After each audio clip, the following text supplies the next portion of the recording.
Hello YouTube and welcome to Prime Productions. I'm here to help enhance your tabletop gaming experience. If you're new to this channel, I primarily cover Paizo tabletop role-playing games like Pathfinder and Starfinder. And of course I have a Patreon and Discord channel, more info at the end of the video. Well, it happened again. On May 11th, 2026, Paizo released a new playtest for a new Starfinder class called the Luminary. This playtest will run through July 10th, 2026, so almost 2 months. Now, I don't know when this class will officially be released, but it will almost certainly be sometime during the later half of 2027.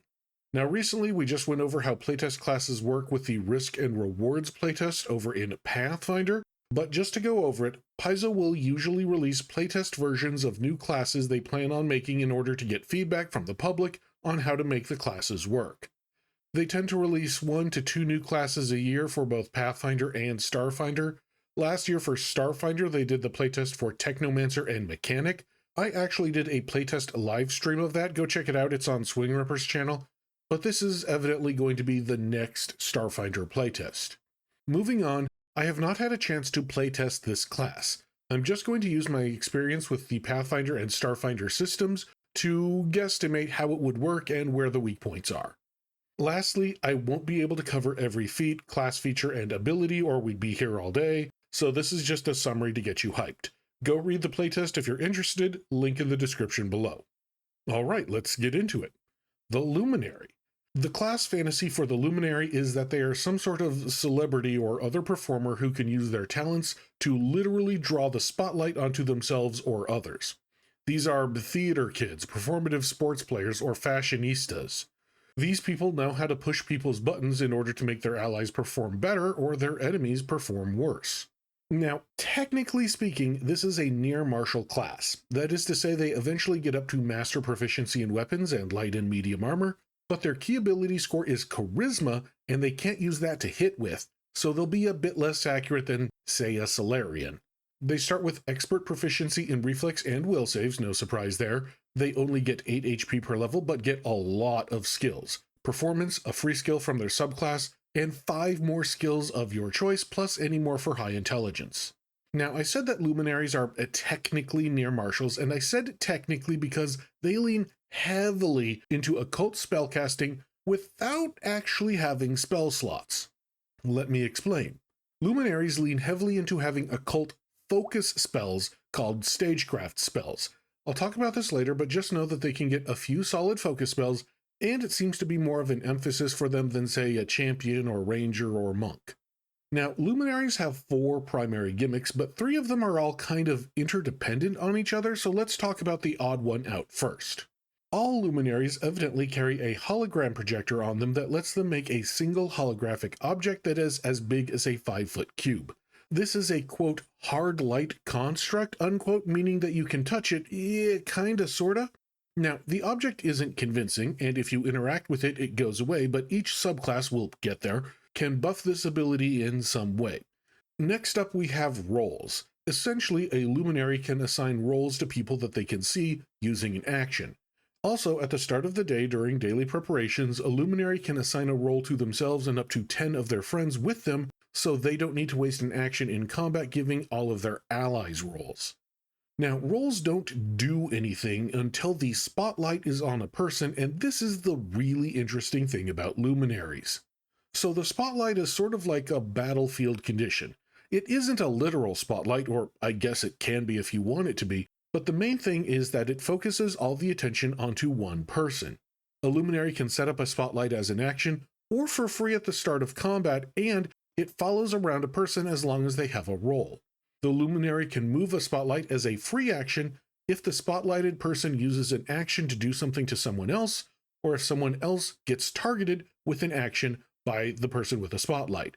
It's a little bit more complicated, and the specifics are on screen. Now, what does this spotlight do? Well, if it's on you, and if you have a role, the effects of that role activate, which can give you a bonus, penalty, or both. So, for example, if you have the irony roll and the luminary spotlights you, then your weakest save gets a +2 bonus, and your strongest save gets a -2 penalty, which is amazing if you're like a barbarian with -1 wisdom and are trying to fight off mind control. One last thing about spotlights is that luminaries want them to move. See, if a spotlight is on a target for 2 rounds or thereabouts, it goes away, and then the luminary has to spend an action to get it out again. However, since the luminary can move the spotlight as a free action under certain circumstances, or as a reaction at level 3 under any circumstances, it's really not a problem. So just don't be a bard and set up your spotlight and forget about it. Keep it moving around to save on action economy. Lastly, like I said earlier, each subclass, called a platform by the way, gets access to a focus spell called a stagecraft spell that interacts with the spotlight. This locks a spotlight onto one person for a minute. I think it's also supposed to prevent it from going away from being on one person for a long time, but it doesn't actually say that anywhere. Anyway, while locked onto a person, they get a special role that gives them a special ability, like being able to spend a single action to heal someone for scaling D4 damage. Hey, that's renewable resource-free healing that's pretty good. And of course, as luminaries level up, they get access to more focus spells if they use some feats. You can pick up a second focus spell as early as level 8 and a third at level 12. Alright, let's move on to the subclasses called platforms of the luminary. Remember, these are all based on what kind of celebrity performer the luminary is. Real quick, each platform gives the luminary a few things: a bonus skill, a buff to their holographic prop, a bonus luminary feat, and their first focus spell. Importantly, any luminary can pick up any of their feats, but the platform provides a specific feat for free. They also get a first level luminary feat that they can choose on top of this. Also, all of the luminaries get their first focus spell for free, but have to pick up later focus spells in their platform's line with separate feats. Contest is all about being, well, a charismatic professional contestant of some sort. Vid gamer, trivia master, whatever.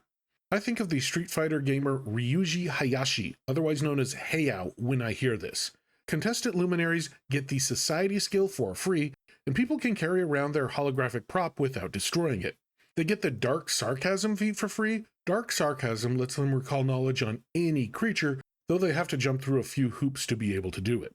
Their focus spell assigns a special role, Star Contestant, which gives people a +1 bonus to a skill check if they previously failed that skill check. It's not that great, I gotta be honest. Maybe useful out of combat for like picking a lock or something. Fashion is all about being a fashionista, basically Tim Gunn from Project Runway. No one's paying any attention today. They get the crafting skill for free and can wear their holographic props as clothes, and it functions as a disguise kit. Side note, that doesn't actually work unless you have the quick disguise skill feat, because your prop only lasts a minute and setting up a disguise takes longer than that. Thanks to Squark on the Paizo forums for pointing that out. Anyway, their free class feat lets them use Perform instead of Diplomacy to make a request under certain circumstances. Their focus spell lets them throw holographic clothes onto enemies, making them clumsy unless they make a save, which is hilarious. Music is all about being a performative musician. Think Kiss. They get the Diplomacy skill for free. They can turn their holographic prop into a musical instrument, which I guess is great if you're Yo-Yo Ma and you don't want to cart around a cello everywhere. They gain the Dazzling Performance feat that lets them dazzle enemies, and they probably get the best stagecraft spell, Diva. This lets them nail the spotlight to one person, and once around that person can take the Perform action to heal an ally for scaling D4 healing. Note that this does not have the Vitality trait, so it works on undead like corpse folk. And importantly, you don't need to succeed at any check. So even if you have a -1 charisma and aren't trained in Perform, the Luminary can give you the spotlight and let you heal once around with the Perform action. Or the Luminary can do it themselves. Yeah, the Luminary can give this ability to themselves. Sports is all about, well, sports players who also like to put on a show. Think of Zlatan Ibrahimovic doing some truly crazy stunts like this 30-yard bicycle kick goal. Unsurprisingly, sports luminaries get athletics as a bonus skill, and they can turn their holographic prop into an improvised weapon that does a D4 bludgeoning damage with the thrown trait, probably a sports ball of some kind. Their bonus feat, Stunt Performer, lets them use Perform for jumping or grabbing a ledge, but only if certain conditions are met. Their focus spell, Star Player, lets the Luminary nail the spotlight to someone, giving them temporary hit points which don't scale for some reason. But also if the Star Player critically hits, they can knock an opponent prone with a saving throw. Prone is a debilitating debuff, especially if you have reactive strike, so that's really good. Finally, theater is all about the true thespians. Think Dame Judi Dench. They get the deception skill and they can make their props more realistic. Enemies have to spend an action to tell if it's real or not. This is probably the best buff to the prop thing, as it can let the theater luminaries deceive people and make illusory props of the MacGuffin or whatever. Their feat, Tragic Performance, lets them feint with the perform skill under certain circumstances, and their focus spell, Lead Actor, lets the spotlighted person pull people into a scene. All people in a scene are off guard to each other. I know a ton of rogues that would gladly sacrifice being off guard to be able to sneak attack anyone from anywhere. Couple of last things. Firstly, like I said, each platform, remember that's the subclass name, has a list of 3 focus spells that they can get. They get the first one for free, but the other 2 they have to pick up with feats. That being said, there's also a bunch of other feats that grant other focus spells that are not tied to a subclass. For example, Sculpt Hardlight can make hardlight walls as cover, or maybe even make a bridge or ramp or something. That's got some pretty good utility. Take 5 lets you banish someone to the Shadow Realm for a round, which could be really clutch in certain situations. Now, I don't have time to go over every feat, so I'm just going to hit some highlights. Chroma Key Stagehand lets you literally chroma key out someone, making them invisible. On the Air lets you make a means of holographic flight like holographic wings or a hoverboard, and lets you fly as long as the spotlight is on you. If the spotlight falls off of you, you can spend your first action the next round to pull it back to yourself, keeping yourself aloft, essentially giving you permaflight at level 6 as long as you spend an action every other round to reapply the spotlight to yourself. Also, Hot Set lets you fireball people by turning your spotlight into a death beam. It's not even a focus spell, although it is only once every 10 minutes, and it doesn't scale up all too terribly well. So what are the positives and negatives? Overall, I like the class. Let's start with the positives. There's a lot of versatility here. You can buff your allies, debuff your enemies, get a free consumable twice a day, teleport. There's a lot of good stuff here. Also, it kind of has the best of both worlds. It gets up to master in attacks, armor, class DCs, and spellcasting DCs, and you can get a slew of focus spells. It's interesting to see a class that's so heavily invested in focus spells without being a spellcaster that gets actual spell slots. I also just like the sheer number of focus spells. If one focus spell doesn't fit into your build, there are a lot more that you could grab. You can have almost any playstyle here. But there are a few downsides. First of all, as they say, a jack of all trades is a master of none. So while you have a lot of options, you aren't going to be great at all of them. You won't be doing as much damage as an operative or Solarian, you don't have as much healing as a mystic, so on and so forth. And while the mechanics are different, the concept plays very much in the same space as the Envoy. It's kinda hard to tell where the Envoy ends and the Luminary begins. If I wanted to play a famous singer, do I go Envoy or Luminary? Also, from a gameplay mechanics standpoint, I worry that the class will be too hard to keep track of. The Luminary and GM has to keep track of all the roles assigned to all the enemies, each of which requires a separate action to activate, by the way, so lots of action economy problems. The Luminary also has to keep track of all the roles of the PCs, which can change mid-battle, especially if you use the focus spell, and they also have to remember where the spotlight is and how long it's been on that particular person. That's a lot to keep track of, in addition to all of the PC abilities, monster abilities, and so forth. Lastly, remember you are hard capped at 3 focus points, even if you have 5 or 6 focus spells. This isn't a huge problem, as you probably don't want to use every focus spell in every fight, but it is a bit annoying that the class that is so reliant on focus spells doesn't get a special ability to generate an extra focus point or 2. Kind of like how Pathfinder's Psychic or Witch can. Hi guys, Editor Cyprime here. I actually noticed after I recorded this that there is a feat to recover a focus point for a Luminary, but it's a level 18 feat, so it's still not going to be useful for most of the Luminary's career. So how would I fix the Luminary? Well, firstly, I would add a single action that lets you assign a role to all enemies in one go. If you are in a fight with 6 enemies, having to mark each one with a role in order to get the full effect of your class is gonna be difficult. Secondly, I would find some way of simplifying the roles and the spotlight mechanic. You could keep track of it all with a virtual tabletop, but in person it's going to be really hard. And then, yeah, just some general cleanup. Clarification rules, increase some of the weaker options, that kind of thing. What are my thoughts on the playtest in general? Well, this is a good playtest to start off with, a good first draft. There's a lot of ticky-tacky little things I could nitpick. The star player focus spell doesn't scale up temporary hit points, and it feels like it should.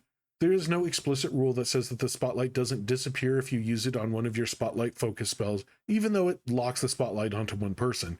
And I think some of the platform focus spells could use a bit of a buff, such as Star Contestant. Diva is by far and away the best one in my opinion, and I dislike options that are just straight up the right option. But let me know what you think. Do you like the Luminary? Do you want to play one? What platform would you like to play from a role-playing perspective? Let me know in the comments below. Let's get a conversation going. Special shout out goes to Discord server Oymin for pointing out Zlatan Ibrahimovic as a showy athlete. But that's about it for today. Hey, remember, I have a Patreon. I'm going to try and post something fun there once a month, but honestly, it's just a way to keep this channel financially viable. For the cost of a cup of coffee a month, you can help me keep the lights on. Let me know what you think. And of course, I have a Discord channel. Drop by and say hi. We would love to talk to you. And make sure to like, comment, and subscribe. That tells not only me, but also YouTube that you like this kind of content and would like to see more. And until next time, thank you, good luck, and happy gaming.